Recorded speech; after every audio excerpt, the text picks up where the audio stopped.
convergência de mídia.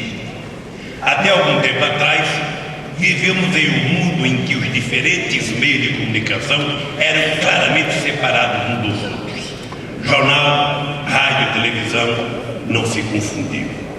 Com a digitalização e a internet, as fronteiras entre os diferentes meios estão sendo dissolvidas. Hoje, texto, áudio e imagem não só são tratados com a mesma tecnologia digital, como podem ser disseminados pelas mesmas plataformas. Um número crescente de leitores informa-se através da internet. Cada vez mais, as notícias estão disponíveis em tempo real, tanto em computadores pessoais como em aparelhos celulares ou em outros equipamentos portáteis. E com a chegada da TV digital no Brasil e a implantação da banda larga, o processo de convergência de mídia tende a se acelerar ainda mais. Até algum tempo atrás, só era possível assistir a televisão nos aparelhos de televisão. Hoje, o sinal aberto da radiodifusão pode ser recebido também em computadores e TVs portáteis, que cabem na palma da mão. O usuário também pode ter acesso a vídeos, filmes, telenoticiários e todo tipo de programas nos telefones celulares através da tecnologia 3G. A tendência é de que em muito pouco tempo a maioria das pessoas possa receber no mesmo aparelho, seja ele fixo ou móvel, tanto o sinal gratuito e aberto da radiodifusão transmitido pelas ondas eletromagnéticas, como os arquivos de imagens e sons gratuitos ou não, transmitidos pela banda larga ou por outras tecnologias. Ou seja, a fronteira entre televisão, rádio e jornais de um lado e a internet de outro serão cada vez menos nítidos. O acesso aos diferentes meios será cada vez mais indistinto. A superposição e a fusão entre eles serão cada vez maiores. Isso abre imensas possibilidades para o mundo da comunicação, mas ao mesmo tempo lança enormes desafios para a sociedade. Desafios legais, econômicos, sociais e políticos.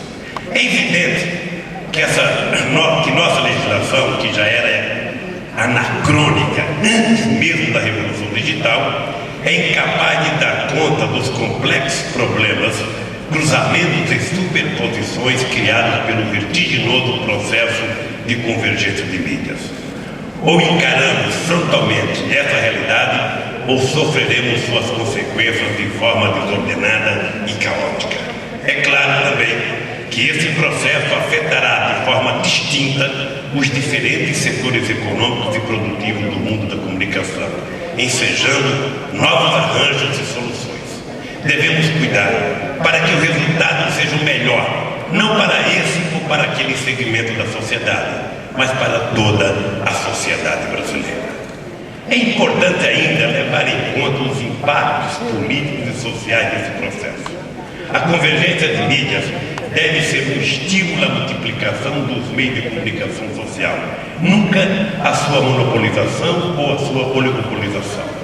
Deve favorecer a pluralidade e a diversidade, nunca a uniformidade. Isso é essencial para o exercício da cidadania e da democracia.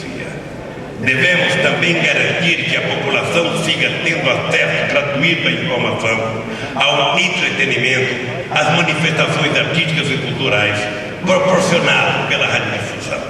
Num país como o nosso, onde ambos os setores ainda vivem em meio a grandes dificuldades econômicas, essa questão não pode ser subestimada e tratada de forma menor. Por tudo isso, o país precisa travar um debate franco e aberto sobre a comunicação social. Não será enfiando a cabeça na areia como avestruz que enfrentaremos o problema. Não será tampouco fechando os olhos para o futuro ou pretendendo congelar o passado que lidaremos corretamente com a nova situação. Isso vale para todos nós: governo, empresas de comunicação e de telecomunicações, trabalhadores, movimentos sociais, leitores, ouvintes, telespectadores e internautas. É chegada a hora de uma nova pactuação na área da comunicação social que resgate os acertos do passado, mas também corrija seus erros e seja capaz de responder às enormes interrogações e às extraordinárias oportunidades que temos diante de nós. Companheiras e companheiros, amigos e amigas, esta conferência realiza-se também num momento de multiplicação dos meios de comunicação.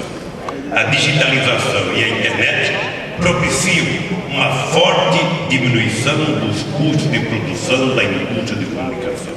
Isso tende a criar um ambiente favorável a uma relativa desconcentração nos meios de comunicação, numa inflexão em relação ao impressionante processo de concentração ocorrido nos últimos 40 anos ou 50 anos em todo o mundo e também em todo o Brasil.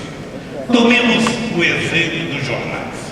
As despesas com a redação, o coração da atividade, responde apenas por 1/3 do custo total.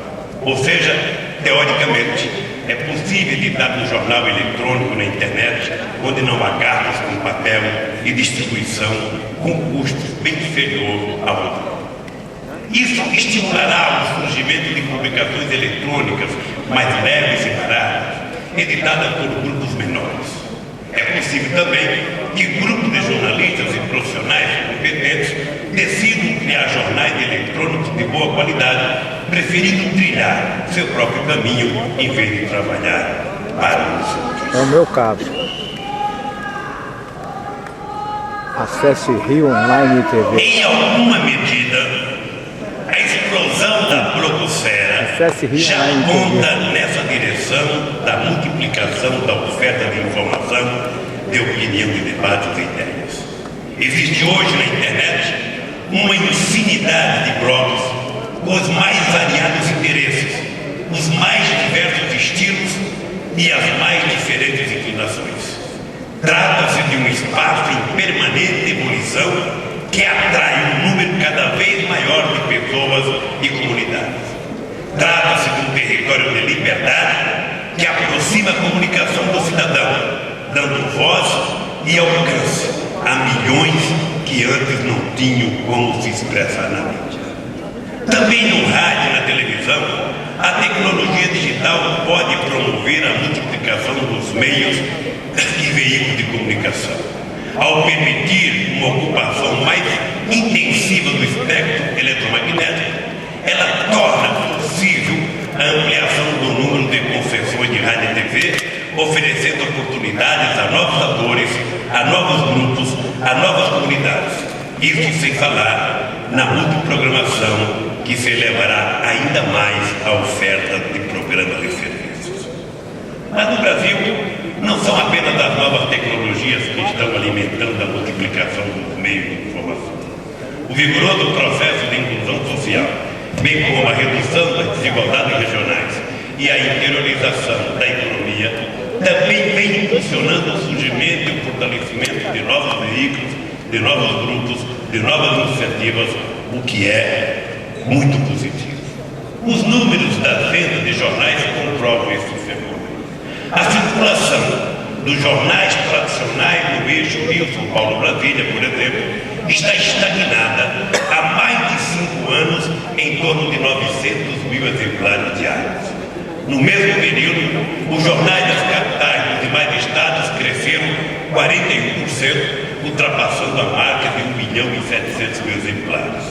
As vendas dos jornais do interior subiram mais ainda, 62%. No caso dos jornais populares, a alta é simplesmente espetacular, superando 120% e atingindo o patamar de 1.200.000 exemplares.